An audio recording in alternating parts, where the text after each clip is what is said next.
Here we are, Thursday night. This is Executive Consultant Richard Laidler with Senior Consultant Kristi Meck for another accountability call. It's, what time is it? It's 12 minutes past 10. Kristi had a later business presentation today, so we made the accountability call a little later as we have done most of the day this week, but we're going to dive straight on in. I'm very excited to hear how this 100% record is going. And I only said that because I got a sneaky suspicion of which way it's going to go. But I said that just to make Kristi feel just a little bit guilty. But anyway, Kristi, are you there? I'm here, Richard.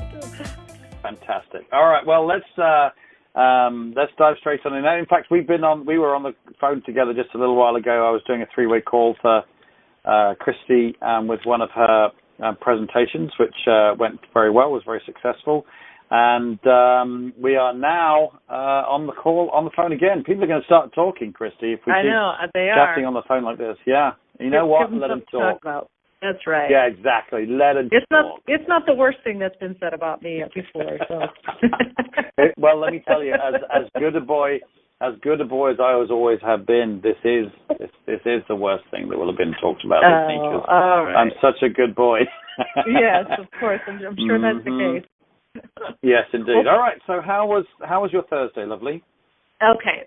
Well, first of all, I do want to say thank you again, Richard, for doing that three-way call with me. It was perfect. You were fabulous, and it worked exactly how it was supposed to work. So I can start with that.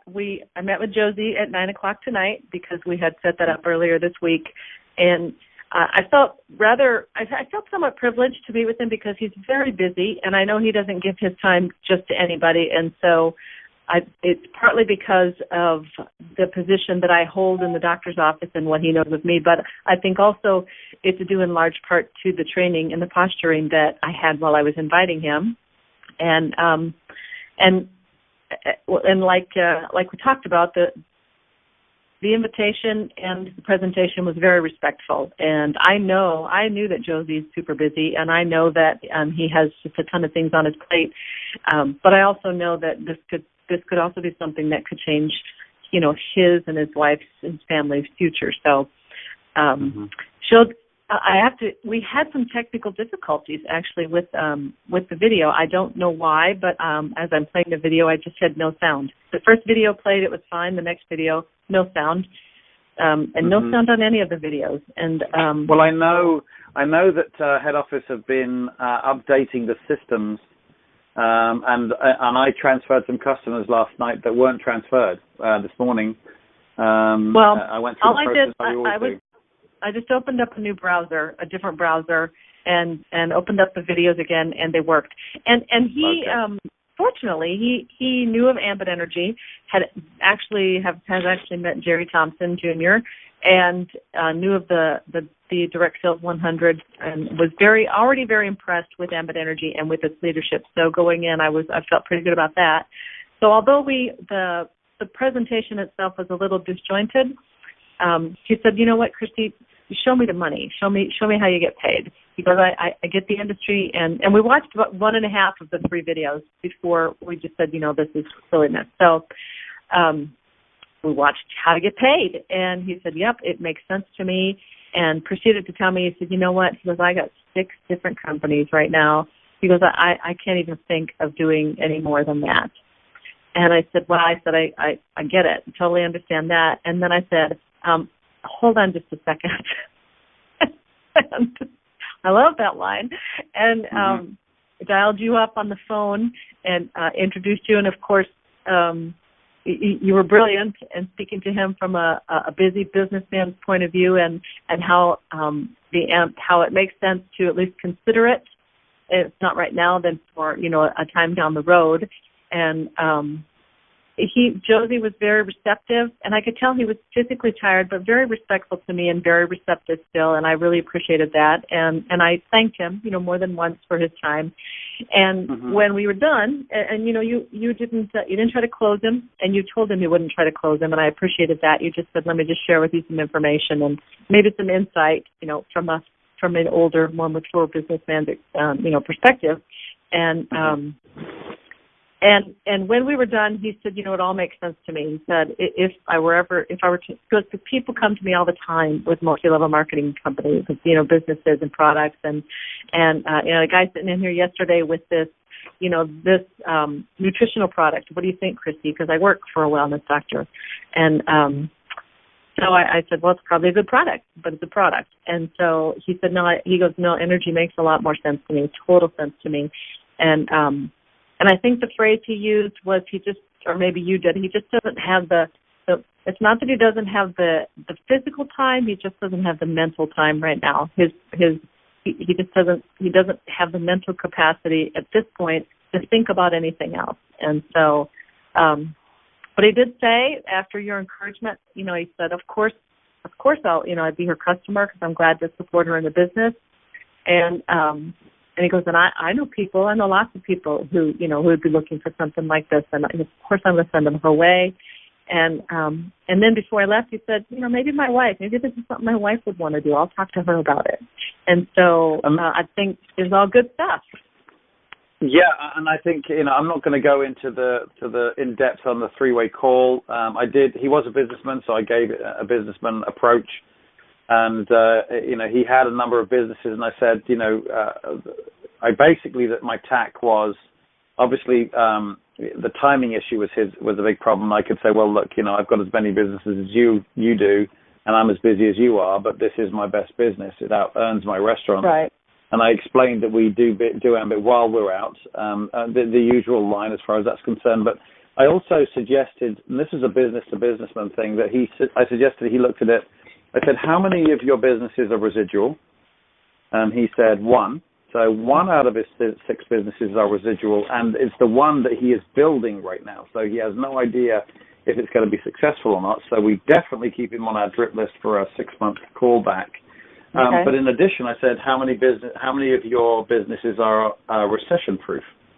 And none of his businesses were recession-proof, and as indeed none of mine are, except for Ambit. And I didn't try to talk him into it. I said, just bear in mind, whilst you're, considering this as an option, that it is a mature business decision to have one of your businesses in your armory to be recession-proof, because you can have the best businesses. You can have a number of the best businesses, but the recession will take them all out in one fell swoop if you're not careful.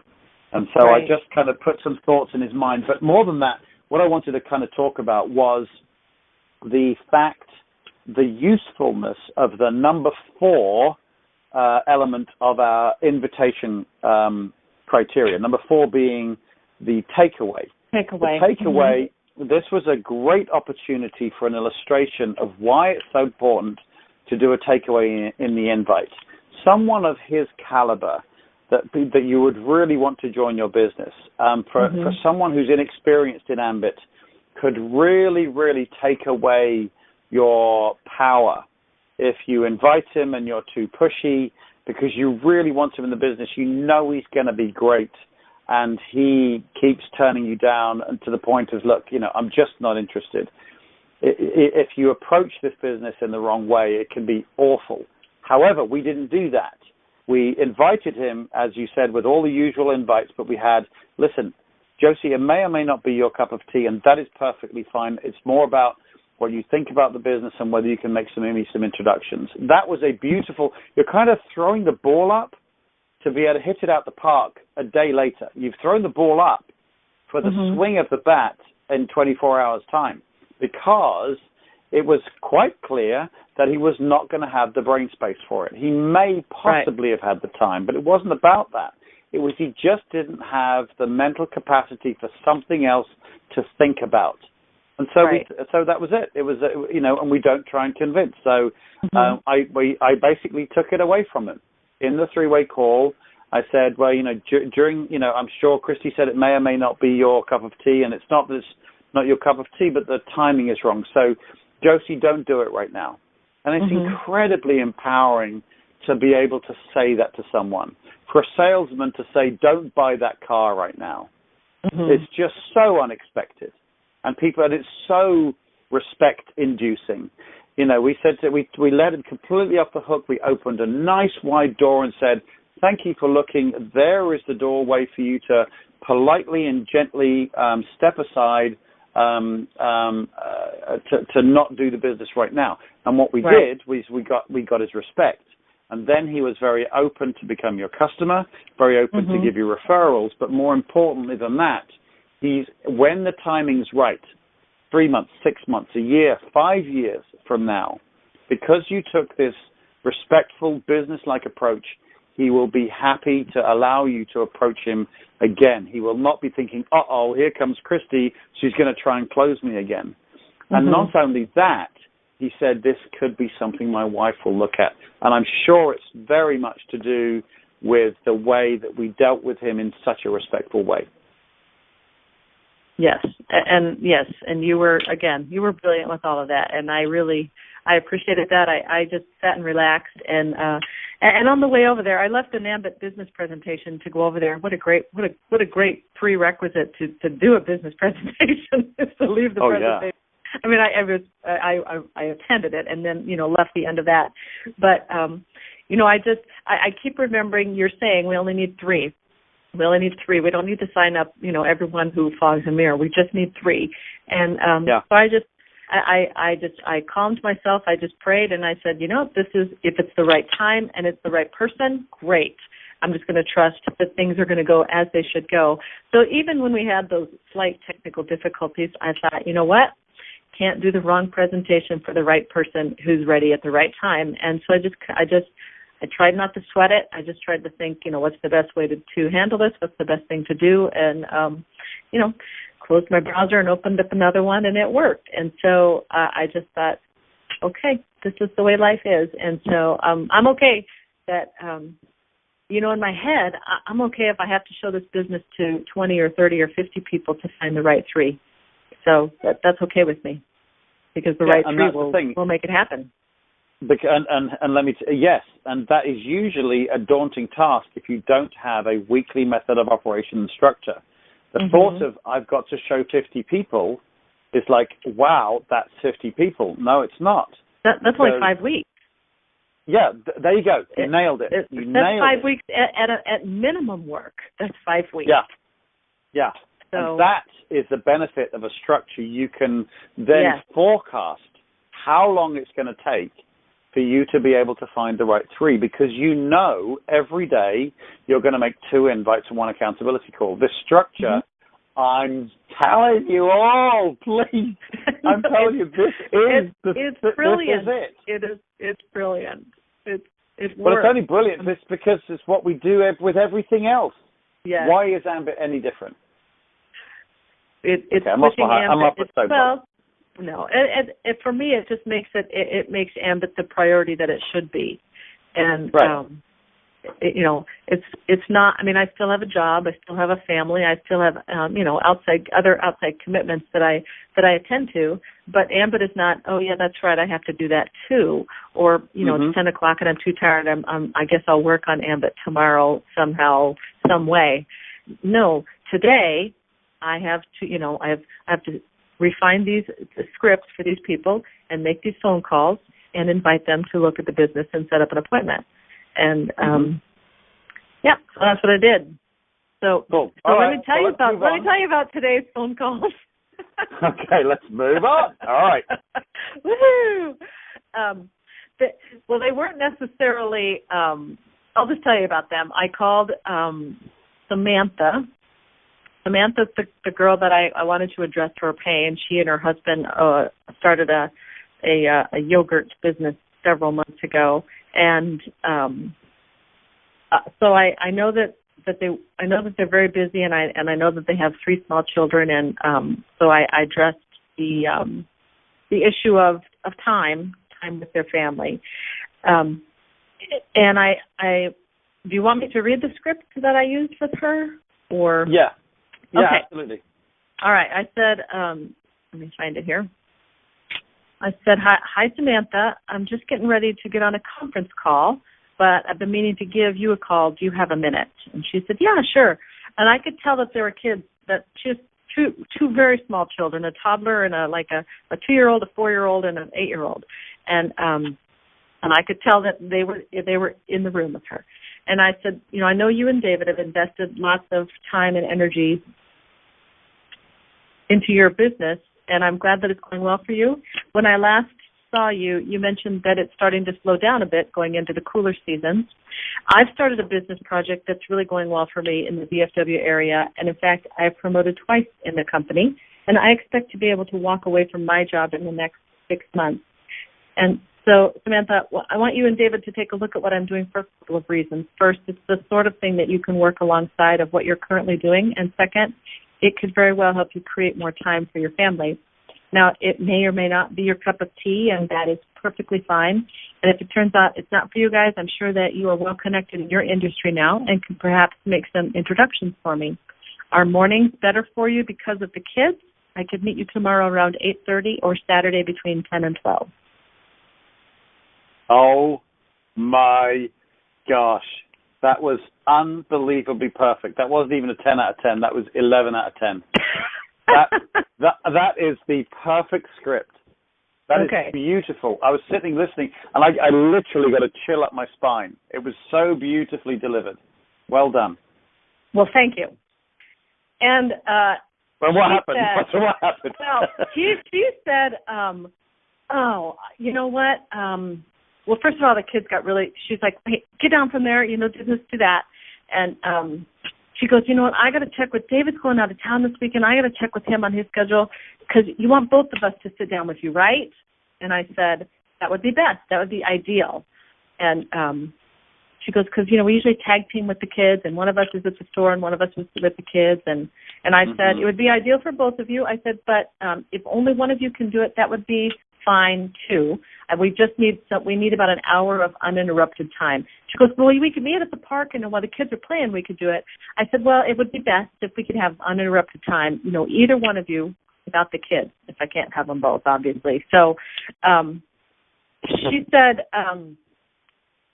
she was very open to it, very receptive to it. She said, but I have to talk to David and see what his schedule, if he's even going out of town. If he's going out of town this weekend, we have to wait until next week. And she said, can we do it next week? I said, certainly next week. And I said, when will you know David's schedule? She said, well, I get home late tonight. I said, so I can call you in the morning around 8:30, and you'll know what David's schedule is going to be. She said, yes, call me tomorrow at 8:30, and we can set up a time to meet. So that's beautiful. Beautiful. I didn't actually set up an appointment. I set up an appointment to set up an appointment. No, but that's great. It was stunning. Really, really, very, very good. Those of you listening on the call, write that invite down and use it. It is exactly the what we coach. So thank you for being so coachable. I mean, I know you're already really good anyway, but good Lord, that was perfect. Well, I'm getting there. I was an English teacher, loved writing in college. So this is, I'm kind of finding my groove here. No, it's all right. Awesome. So, it's perfect. Okay. So, all right. So then I called Misty, and I think I'm adding people to the list, but I don't know if Misty was originally. You are. On I don't know these names. I didn't know Samantha, and I don't think I know Misty. Okay. You're throwing new ones in without telling me about it. That's fine. That's great. All right. Well, Misty she's my age, maybe a little older. She owns her own business, very successful businesswoman in the DFW area. And we have spoken a few times in the office, and a couple of times out of the office. I've seen her at the gym a couple of times. So I said, first of all, I didn't even get my script with Misty because when I called her, the reception was so bad. And she kept saying, who's this? What? Who's this? And I finally established who I was, she said, oh, yeah, Kristi, yes. And I said, Misty, do you have a minute? She goes, I really don't. And she goes, and I can barely hear you. The reception is so bad where I am. And I said, oh, okay. I said, may I call you tomorrow morning? Will you have a couple minutes tomorrow morning and we could talk? And she said, yes. She said, call me at 8:30 tomorrow morning and we can talk. So I have two phone appointments set up at 8:30, but I'll just deal with that. That's how it went with Misty. And I didn't even get a chance to go over my script because, the whole, do you have a minute? No, I don't. So okay, well, that answers that. We're done now. Mm-hmm. So, but I did set up a time to call her again tomorrow morning at 8:30 to speak with her. Okay, great. That was my second call. So I know not so shining, but that's how. No, that's that's fine. That's okay. Okay, so did you manage to get any other calls done, or was that it? That was it. Okay, that's fine. That's a good day. That's as I say, I couldn't. First of all, you had a great business presentation with Josie, and then that invite you did was just. I'm still reeling. I literally fell off my chair. I fell off my chair. It was so good. I did call 3 other people asking them to be my customer. And so I should be getting 3 more phone bills sent to me so that I can get people signed up as a customer for my daughter. So. Okay. All right. Well, I do have some other names here, like Wendy, Tarsha. Tony, Wendy's Jason. the one that I'm meeting for coffee next week. Okay. And Tarsha and Tommy are on my list for tomorrow. Okay, cool. All right. In which case, I've got to go and pick up my wife from work, so I'm going to let you go. Okay, can I ask one more quick question? Oh, no, go ahead. Yeah, absolutely. All right. Some of the people I added on my list are from out of town. They're people that I used to work with, say, in another state, either in Kentucky or in Illinois. And so my invitation is not going to be I'm not going to set an invitation to meet with them in person. I would set an invitation to meet with them over to sit when they're in front of a computer. Is that what I want to do? When will it be a good time for us to speak again, when you're in front of a computer, or? Yes. Okay. You're going to have a phone appointment. It's still going to be an appointment. Okay. It's still going to be a situation where you are keeping control of the presentation. We are not sending any links without appointments attached to them. That is a no-no and needs to be very much adhered to avoid the valley of death. There's nothing worse than sending a link out there, you being hopeful, and then you're just sitting and waiting for them to call, and it's like you're just a lost puppy waiting for mommy to come home, and you just, it's pathetic.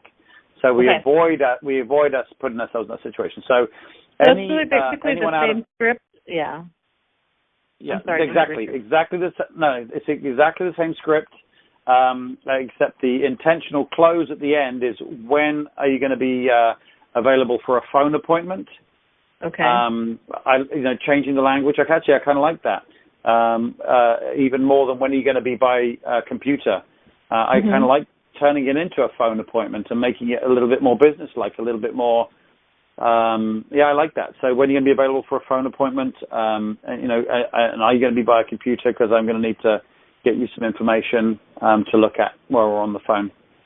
Really kind of elevate it to, like an executive job interview. It's not, but it's at that level. I really like that. Yeah. Okay. Cool. Does that answer your question? Yes, that answers the question that I had. Great. All right. Tarsha and Tommy tomorrow. All right. A good day today. Well done. All right. If I was there, I'd buy you an ice cream if I was there. Woohoo! I'll go drink my protein shake before I go to bed. Oh, come on. No, don't be so boring. Have an ice cream with chocolate sprinkles on top. Oh, that sounds good too. All right, Richard. All right. So we have Great one call. more call tomorrow, and then a call on Sunday, right? Yes, and then I'm going to have a favour to ask you after Sunday, which will mean us getting together quite soon after that. So, so I'll be asking you that when we're not on a recording. But okay, sounds good, fantastic. Lovely to speak to you. Great. Hey, no, anytime. Great day today. Well done, and I'll speak to you tomorrow. Okay. Good night. All right. Bye now, lovely. Bye-bye.